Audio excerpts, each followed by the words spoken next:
Bonjour chers amis et bienvenue à cet enregistrement ou à ce moment de réflexion, de méditation sur les textes de ce quatrième dimanche de Pâques, année B. Et nous avons des textes assez courts qui ne présentent pas nécessairement de grandes difficultés, mais il y a quand même beaucoup de choses à dire, si bien qu'on a encore et toujours besoin de cet esprit qui nous guide et nous rassure, qui nous oriente, qui nous fait connaître ou reconnaître le bon pasteur pour marcher fidèlement à sa suite. Alors, allons-y et demandons l'aide de l'Esprit Saint.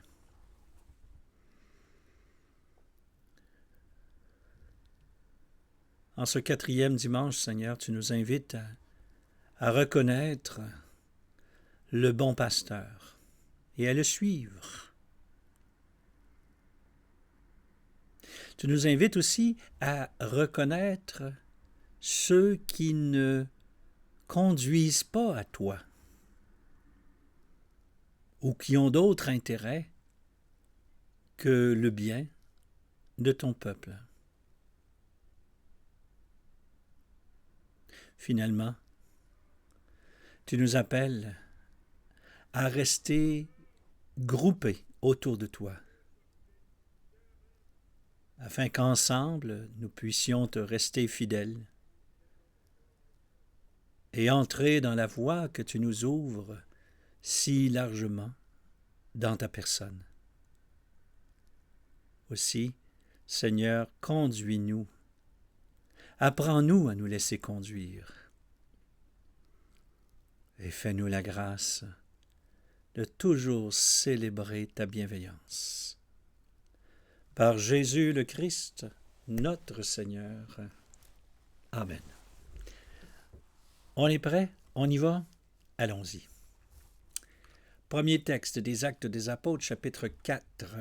Je vais mettre mon autre paire de yeux, qui sont beaucoup plus confortables quand je travaille à l'ordinateur. Donc, discours de Pierre au chapitre 4, chef des peuples, vous nous interrogez à propos de cet infirme, donc que Pierre et Jean ont guéri en entrée du temple. Si mon souvenir est bon, j'aurais dû vérifier ça, mais de toute façon, le texte dont il est question est un petit peu plus loin. Ce Jésus est la pierre méprisée de vous, les baptiseurs, mais devenue la pierre d'angle. Expression qui a été souvent utilisée d'abord c'est un psaume, mais c'est aussi très utilisé dans le Nouveau Testament. Au fond, ce qu'on dit, c'est Jésus a été la pierre rejetée. On utilise cette image très belle pour dire, Jésus a été la pierre rejetée par les bâtisseurs. Pierre rejetée par les bâtisseurs, j'en ai parlé il y a 3 semaines, c'est le travail normal d'un maçon qui fabriquait, par exemple, des maisons à partir de pierres des champs ou de pierres taillées. Donc, il choisit soigneusement les pierres. Il veut bien sûr que la maison soit bien construite. Et il choisira les plus belles pierres pour solidifier la fondation. Les pierres de fondation sont les plus solides, les plus fortes. Or, ce que nous dit ce verset-là des psaumes et qui sera utilisé par les chrétiens ensuite pour parler de Jésus, c'est que les critères avec lesquels les maçons choisissent une pierre ne sont pas les critères de Dieu. C'est-à-dire que si on regarde les choses de manière, je vais dire ça comme ça, vous allez comprendre, trop humaine, ça se peut que l'on rejette l'œuvre même de Dieu. Et ça, c'est important à garder. Car Paul, l'apôtre Paul, là, il pensait servir Dieu, lui, quand il poursuivait les chrétiens. Possiblement que les chefs du temple, les chefs juifs, pensaient vraisemblablement servir Dieu quand ils ont exécuté Jésus. Ce que le texte nous dit, c'est qu'ils n'avaient pas les bons critères pour prendre une bonne décision selon le cœur de Dieu. C'est que Dieu, c'était pas avec ces critères-là, lui. Parce que pour lui, ce que vous avez rejeté en Jésus, c'est ce qui était le plus précieux aux yeux de Dieu. Et ça, c'est toute une mise en garde. Pour nous qui se disons religieux ou se disons croyants aujourd'hui, est-ce que ça se peut que parfois on fonctionne avec des préjugés, sur le pilote automatique, pensant que l'on sait ce que Dieu veut et que l'on pose des jugements sur notre réalité, mais ces jugements-là ne sont surtout pas ceux de Dieu? Est-ce que ça se pourrait, ça, des fois, qu'il y a une petite mauvaise tendance chez des croyants même très fervents, à regarder finalement le monde, non pas comme Dieu le voit, mais comme eux le voient, sans rester en lien avec le Dieu de Jésus-Christ. Tu sais, c'est ce que j'appelle fonctionner sur le pilote automatique. On a eu à un moment donné une conversion, on a eu à un moment donné une conférence ou un livre qui nous a marqués. On s'est construit un argumentaire, une architecture, une manière de penser à l'intérieur de soi. Là. Puis là, après ça, on oublie le Seigneur, on fonctionne sur le pilote automatique. Hein? Oui, mais non, c'est parce que le problème, c'est que ça ne marche pas. Ça ne marche pas parce que notre Maître, notre Seigneur est un Dieu, est un Seigneur vivant. Pour le suivre, il faut constamment être à l'écoute de l'Esprit. Et je vous le dis d'expérience, il faut constamment se remettre en question, en fait. Toutes nos certitudes là, qu'on croit établies, là, qui semblent très bonnes, puis même des fois là, justifiées par 10, 15, 20, 25, 30 versets, parfois sont encore fautives. Sont encore fautives en face d'un Dieu vivant. C'est que nous avons la mauvaise habitude, les êtres humains, de comprendre quelque chose à un moment donné dans notre relation avec le Seigneur, puis après ça, de le figer. Et puis, ensuite de ça, de fonctionner avec ça, dans cette espèce de cage-là, mais sans rester le cœur, l'âme ouvert à Dieu. Et puis à son esprit et à son œuvre de discernement qui continue de se construire en nous et qui mérite une attention. Chaque jour de notre vie, nous avons à nous ajuster, en fait. C'est bien sûr que ça ne remet pas toujours en question complètement tout ce qu'on tient pour acquis. C'est fait juste dire que, par la nature même de Dieu, qui est un vivant, ça veut dire que Dieu est aussi, pour nous, changement. Pour nous, il nous appelle à aller toujours un peu au-delà de nous-mêmes. Et donc, à resituer, repositionner notre façon de concevoir la vie et le monde. Alors, je crois que de dire que Dieu est mystère dans le sens théologique le plus beau, là, Dieu est mystère, c'est qu'il on n'aura jamais fini de le comprendre. On ne pourra jamais dire que là, on a cerné Dieu. Non. C'est véritablement un Dieu qui sera toujours à découvrir tout au long de notre vie. Puis on va voir, là, les textes vont dans cette direction-là aussi. Maintenant, le psaume qui est cité, c'est sûr que c'est celui qui cite littéralement la pierre qu'ont rejetée les bâtisseurs, là, le psaume 117 dans nos lectionnaires, 118 dans nos Bibles. Mais moi, je ne prendrai pas le verset parce qu'on vient de le citer de toute façon. Je vais prendre plutôt un verset un peu plus avant, là, dans les alentours de 8-9. Là. Mieux vaut s'appuyer sur les hommes que de compter sur... reprends ça. Mieux vaut s'appuyer sur le Seigneur que de compter sur les hommes. Mieux vaut s'appuyer sur le Seigneur que de compter sur les puissants. L'un des principaux problèmes qu'on a comme être humain, c'est que, évidemment, on regarde le monde à notre mesure. C'est normal. On marche sur cette terre, on mesure physiquement entre 1,50 m et 2,30 m, disons. Là. Donc, on est habitué de regarder le monde de ce point de vue-là. Le monde matériel, bien entendu. Et notre perspective, qu'est-ce qui nous étonne quand on est au sommet d'une montagne ou au sommet d'un édifice, c'est justement le changement de perspective. Le même monde est regardé, mais autrement. Et que ça change des fois complètement la manière dont on comprend, qu'on conçoit ce monde-là. hein. Or, dans notre manière normale d'évaluer les choses, c'est que nous évaluons à partir de résultats que nous sommes capables d'observer, que nous sommes capables de voir sur la longueur d'une vie humaine, je dirais. Et présentement, cette échelle de temps se rapetisse de plus en plus.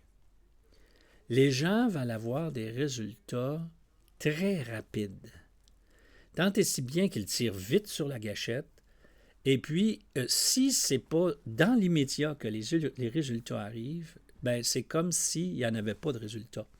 Et quand les résultats arrivent des fois de choses qui prennent plus de temps, qui demandent plus de discernement ou qui mettent en branle une mécanique plus lente, quand les résultats arrivent, 5 mois, 1 an, 5 ans, 10 ans après, les gens ont oublié qu'il a fallu l'étincelle initiale, là, ils ont oublié ça. C'est bien que très souvent, on ne fait pas le lien entre les choses quand elles ne sont pas ici et maintenant. Mais là, faites extrêmement attention à ce réflexe-là, qui est humain, là, qui est notre façon de voir les choses, mais faites attention à l'influence que le monde présent a, car il nous tient captifs en nous donnant des résultats instantanés, mais qui ne mènent à rien. On peut cumuler des choses instantanées. Oui, si je pèse sur un bouton, tout de suite, la télévision s'allume. Oui, si je pèse sur tel bouton, j'obtiens la réponse. Si j'obtiens telle autre réponse, le résultat est immédiat. Tout le système économique actuel est basé sur le fait de pouvoir rapidement obtenir un résultat. Mais le problème, le voici, c'est que s'il est facile d'aller sur Amazon ou d'aller dans un magasin, de choisir quelque chose, de présenter sa carte puis de partir, c'est que ça ne met pas assez en lumière qu'on n'en avait peut-être pas besoin de cette affaire-là, puis qu'on avait besoin d'y réfléchir un peu plus. Puis qu'après ça, là, ben, on le regrette, notre achat, parce qu'on n'avait pas vraiment besoin. Cette rapidité de commande, de paiement, d'expédition, de réception, est justement le carburant d'un monde qui nous entoure, qui ne veut pas qu'on réfléchisse. Le monde veut qu'on réagisse de façon très instinctive et nous tient prisonniers de la consommation, plutôt qu'on se pose la question, ai-je vraiment besoin de ça? Est-ce que j'ai pas autre chose qui pourrait faire l'affaire complètement? Est-ce que j'ai des amis qui ont cet outil-là, puis qui pourraient me le prêter un après-midi? Des bonnes questions qui nous font entrer dans une autre dynamique, celle du royaume, entre autres, où là, on crée des liens les uns avec les autres. Ce que le texte ici dit, c'est « mieux vaut s'appuyer sur le Seigneur que de compter sur les puissants », c'est que les puissants ont le don de nous donner des résultats immédiats, mais insensés. Je vais dire ça comme ça. Pour eux, faites attention, leur vision, elle est très sensée, puis elle est très logique, puis etc. Là. C'est merveilleusement organisé, le patente, là. Mais pour chacun de nous, c'est des résultats insensés. C'est des résultats qui n'ont aucun bon sens. Des fois, c'est simplement des espèces d'élans très, très superficiels, très, très épidermiques. Et puis, on cède à ça constamment. Puis, il faut être extrêmement attentif parce que ce cumul de petites affaires insignifiantes vient qu'à bouffer le temps pour des décisions de fond, pour se consacrer à des choses qui valent la peine. C'est pas notre vie vaut la peine d'être embrassée de façon globale. Bien sûr, ça prendra la forme de petites décisions, mais notre perspective doit être globale, doit être large, pour qu'on puisse au quotidien prendre des décisions éclairées. Et c'est pour ça que ce monde-là ne connaît pas les chrétiens.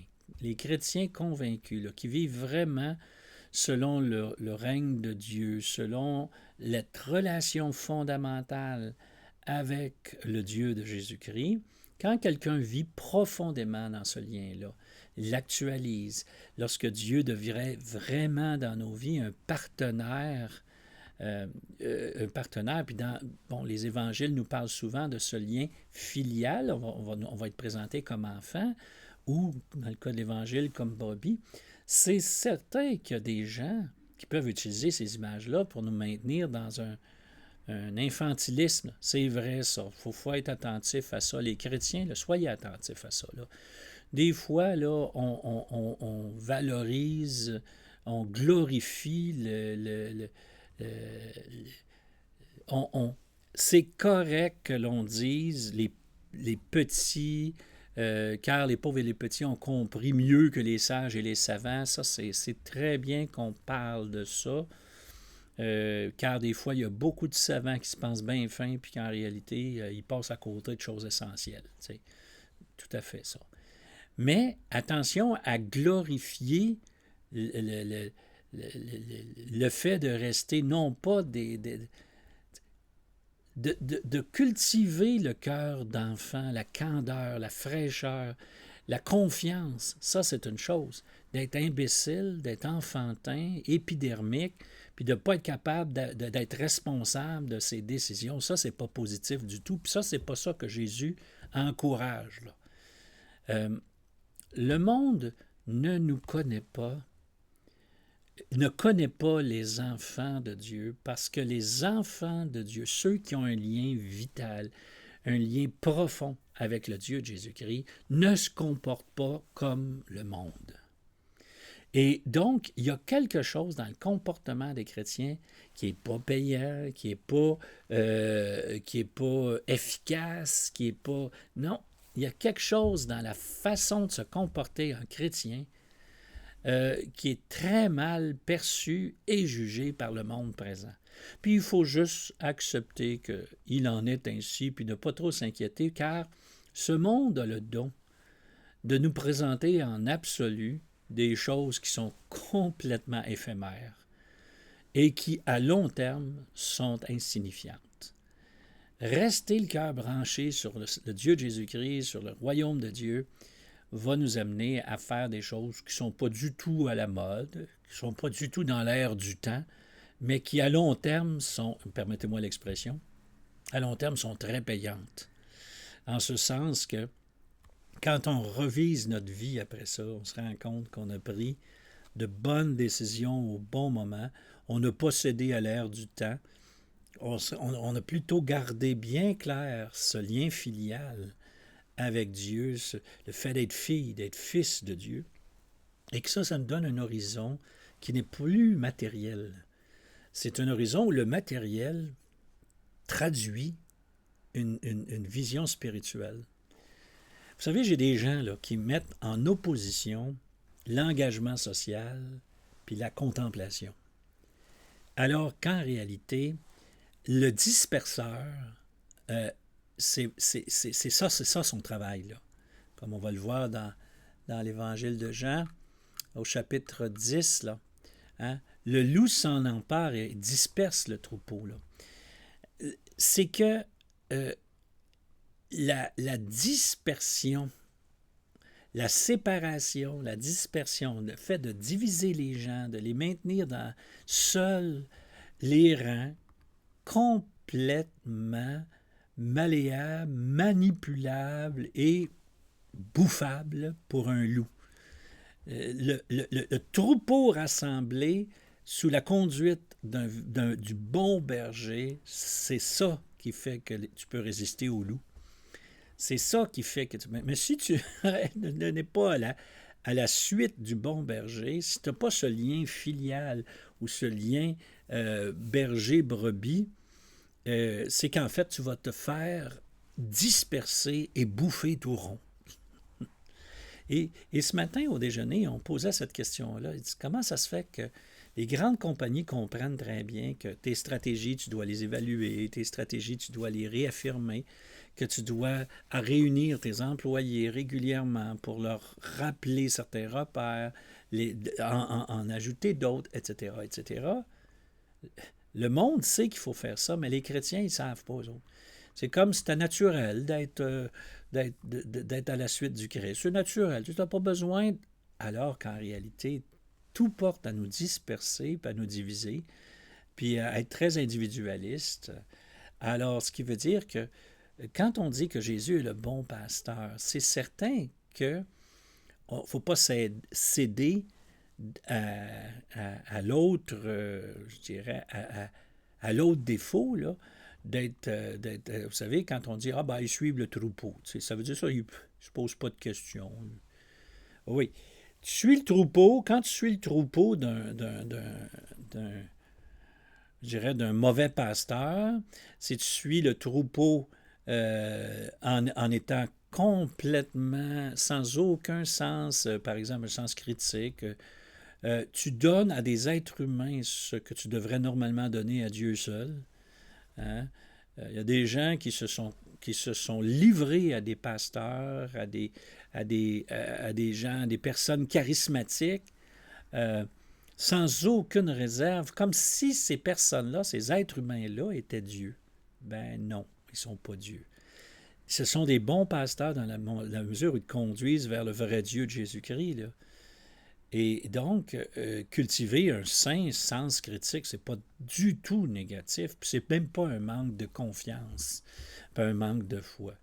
Pas du tout. Il y a des fois des gens qui, sous le couvert de la confiance, de la foi en Dieu, te demandent de, de ne pas voir, de ne pas regarder, de ne pas comprendre, de ne pas chercher. Tu sais. Voyons donc. Dieu seul est Dieu. Et Dieu seul mérite ma confiance pleine et entière. Des êtres humains, même s'ils ont un poste très important, bien sûr que je souhaite qu'ils soient les pasteurs qui me conduisent au Seigneur, que je souhaite vraiment être bien guidé quand il s'agit de bon, ça c'est heureux et c'est bien.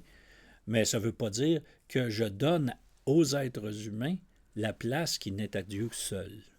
Hein? Et c'est pour ça il existe des bergers mercenaires. Au départ, peut-être qu'ils étaient de bons bergers, puis qu'en cours de route, ils en sont venus qu'à servir leurs intérêts. Puis ce phénomène-là, il est vrai dans les églises protestantes, l'Église catholique. Il est vrai aussi, par exemple, dans le monde de la politique. Il y a beaucoup de gens qui entrent dans le monde de la politique pour véritablement être au service du peuple, de la population. Tu sais. En anglais, un fonctionnaire, ça se dit a public servant, un serviteur du public, un serviteur de la population. Là. En français, un fonctionnaire, ça fonctionne. Tu sais, ça veut dire qu'il remplit une fonction, puis tout ça. Ça vaut pas cher comme expérience, comme expression. Mais, par contre, tu entres avec les meilleures dispositions, puis à un moment donné, tu en viens à servir tes propres intérêts. Tu perds la perspective. Mais ça a été vrai de prêtres, puis aussi probablement d'évêques. Là. Mais c'est vrai aussi, nos frères protestants le savent très bien. De toute façon, je n'insiste pas là-dessus parce qu'ils le savent. C'est cette tendance que des fois des pasteurs ont à un moment donné de se servir avant de servir le peuple de Dieu, avant de servir Dieu. À un moment donné, là, ils tombent souvent dans le panneau. Puis ce panneau qui a été bien diagnostiqué dans des écoles de formation dans le monde catholique, ça a été bien diagnostiqué, ça. Puis on a apporté des solutions dans le passé, à plusieurs étapes dans l'histoire. Mais sauf que c'est toujours à refaire, ça. Il faut toujours s'assurer que le pasteur est d'abord une brebis. Il est d'abord quelqu'un qui reçoit de Dieu et qui choisit de suivre le Christ. Servir Dieu en marchant dans les pas du Christ, à la manière dont le Christ l'a enseigné.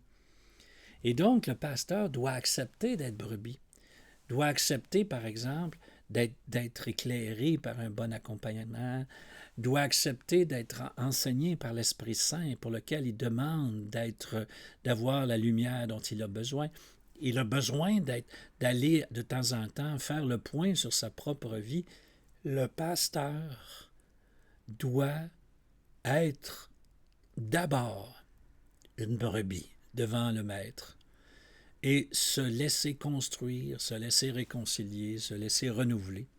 Et c'est seulement le pasteur guéri, réconcilié, renouvelé, qui peut être généreux et ainsi donner sa vie pour les brebis qui ne lui appartiennent pas, elles appartiennent à Dieu. C'est son peuple. Donc, j'ai la responsabilité de son peuple, de soutenir son peuple dans sa marche avec le Christ. Et puis, c'est certain, c'est certain que je ne sers pas les intérêts de Dieu quand je place ma personne devant le règne de Dieu, devant Dieu lui-même.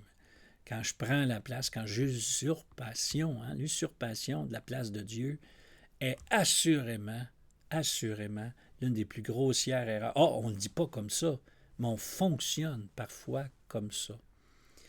Alors, c'est des très beaux textes cette semaine. Hein? Je pense que ça vaut la peine de dire que, tu sais, des fois, des personnes bien intentionnées, comme pasteurs en cours de route, peuvent perdre le sens de ce qu'ils font et à ce moment-là, se servir avant de servir le peuple de Dieu, avant de servir Dieu. Mais aussi, il ne faut pas oublier que l'œuvre du loup, c'est de disperser le peuple. Et toutes ces tendances, des fois, à diviser l'Église, attention, je ne parle pas d'avoir différents charismes. Ça, c'est très heureux, c'est très beau, c'est magnifique. Mais toutes ces tendances qu'on voit dans l'Église actuellement et dans la société, là, à diviser puis surdiviser pour qu'on n'ait plus ce sens du collectif, pour moi, c'est pas l'œuvre de Dieu, mais pas du tout.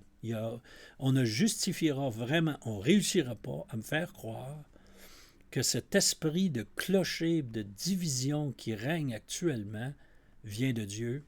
Je n'y crois pas du tout, comme on dit au Québec, zéro puis une barre. Pour moi, la question est réglée. La division extrême dans laquelle les gens sont lancés depuis quelques années, c'est pour moi l'antichrist, l'anti-message évangélique. Et puis, c'est pourquoi je vous suggère, en tout cas, j'espère être un bon pasteur en disant ça. Je vous suggère de ne pas jamais entrer dans ces mentalités-là sectaires, fermées, qui se coupent du monde, pensant être mieux que les autres. Là. Ça, c'est sûr pour moi que c'est pas de Dieu. Alors voilà pour le moment. Je pense qu'il y a beaucoup de matière. Hein? Et puis moi, ça m'a inspiré. Ce matin, là, quand j'ai refait une lectio divina sur le texte d'Évangile, j'ai trouvé que j'avais appris tant de choses. Et puis, merci Seigneur, après 40 ans, plus de 40 ans maintenant, là, et il me nourrit encore de sa parole. Puisse-t-il en faire autant pour vous. Bonne journée. À bientôt.